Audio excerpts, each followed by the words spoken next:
Magandang balita para sa mga nais magtrabaho abroad. Halos 1,000 trabaho ang binuksan sa mga Pilipino sa tinaguriang happiest country in the world, ang bansang Finland. Kung anong mga trabaho ang pwedeng applyan, alamin natin sa ulat ni Bien Manalo. Bata pa lang, pangarap na ni Janica ang magtrabaho sa ibang bansa. Halos 2 oras ang kanyang naging biyahe mula Baras Rizal papuntang Mandaluyong para dumalo sa job fair ng Department of Migrant Workers. Nag-a-apply siya bilang hotel and restaurant staff na akma naman sa kanyang tinapos na hospitality and culinary arts. I'm a breadwinner of my family ko kasi. Kaya yun, gusto kong ako yung magpaaral sa bunso kong kapatid. Madami na akong best nag-apply po sa international po. And then, ang hirap kasi ang daming applicants. Yun po. And I'm hoping po na matanggap po dito.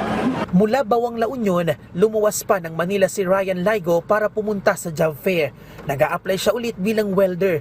Halos 20 taon siyang nagtrabaho bilang welder sa Brunei at Malaysia. Experience ko siyempre sa mga family ko po para maibigay ko yung gusto nila, ko para sa pamilya ko po. Nagpapasalamat din ako sa DMW po nag-open sila ng job fair dito sa Mandaluyong.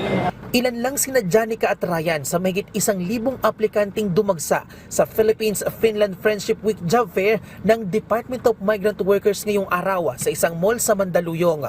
Alok sa job fair ang halos 1,000 trabaho sa tinaguriang happiest country in the world, ang bansang Finland.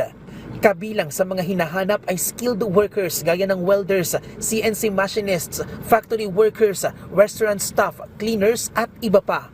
Maari silang kumita ng aabot sa mahigit 100,000 piso, depende yan sa posisyon. Pinapakita nito is the preference for Filipino workers. Hindi na lamang sa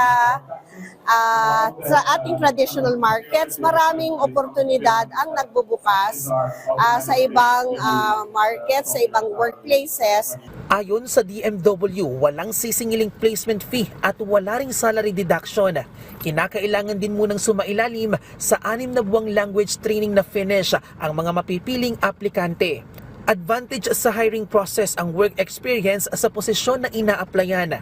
Maaari rin nilang madala roon ang kanilang pamilya sa ilalim ng residency program, depende sa kanilang financial stability. Very limited lang ang screening process namin because sa ngayon tinitignan 20 minutes lang kasi sila pwede mag-spend dito sa floor.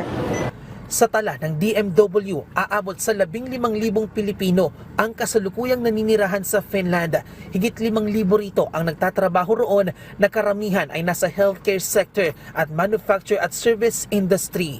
Bien Manalo para sa Pambansang TV sa Bagong Pilipinas.